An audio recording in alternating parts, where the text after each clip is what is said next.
At yun na nga guys, basta usapang higante, aba, ewan ko na lang kung hindi nyo pa siya nakikilala. Yan nga pala si Boss Raul Luna Dilio. Yan, dati po siyang artista. Ngayon kasi gagawa ng content yung Team Kasakay, aba, sumama na ako para syempre makisawsaw na. Yan, grabe, napakalaking tao po nan. Kung makita nyo sa personal, ewan ko na lang kung di ka manliit. Kaya pala halos parang kapre talaga yung height niya sa sobrang laki. Sa mga di nga pala nakakakilala kay Boss Raul Luna, yan, sa Milagros siya lumaki. Yan. At naging parte din niya ng college sa University of the East. Naging player siya ng University of the East. So yan, minimake up na si Monji kasi may gagawing content yung Team Kasakay. Siyempre, sumama na ako, nakisawsaw, alam nyo na.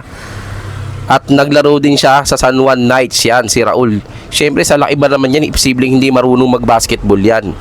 At siya nga pala guys, yung pambansang pelikula natin, yan, yung Batang Quiapo, siyempre, na-feature din dyan si Boss Raul Luna.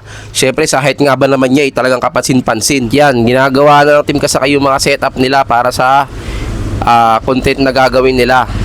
So, grabe guys, napakabait ni Boss Raul Luna kasi kahit napakaganyang laki na ng followers niya, ay tinanggap pa rin niya kami para makakolab.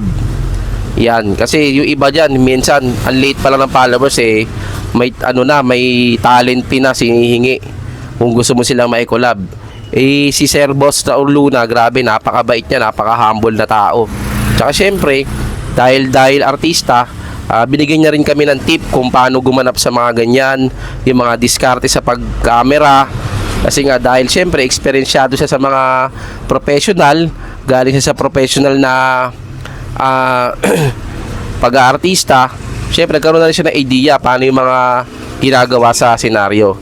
Yan, may page nga pala si Boss Raul Luna, yan, papalaw na rin guys, yan, salamat. At eto na, gumagawa na setup yung Team Kasakay. Yan, di ko alam anong gagawa nila dyan, bakit may mga plastic yan sila dyan. Gagawin nila mamaya yan. At syempre, gagawa rin kami ng content, kasama siya. So abangan nyo na lang yung video na yan, lalabas din yung video na yan, yung ginagawa naming content. So yan guys, ayun na po lahat ng pinaka ginagawa namin pagpunta namin dito. So yan, panoorin nyo na lang.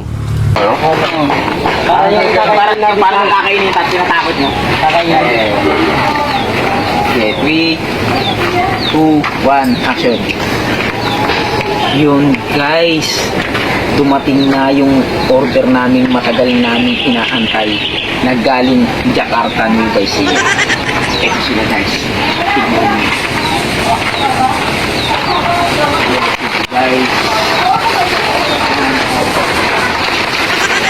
Kung nakikita nyo guys, yan, sila yung mga Attack of the Titan. Tignan nyo ito guys, pag-magdan yung mga buhok nila, tignan nyo. Oh, dito ka lang makita guys ng Titan na may tato.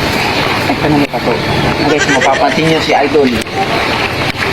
Isilipin ko lang ha, si Idol pag mas nyo, napakalaki, talagang tutong Titan.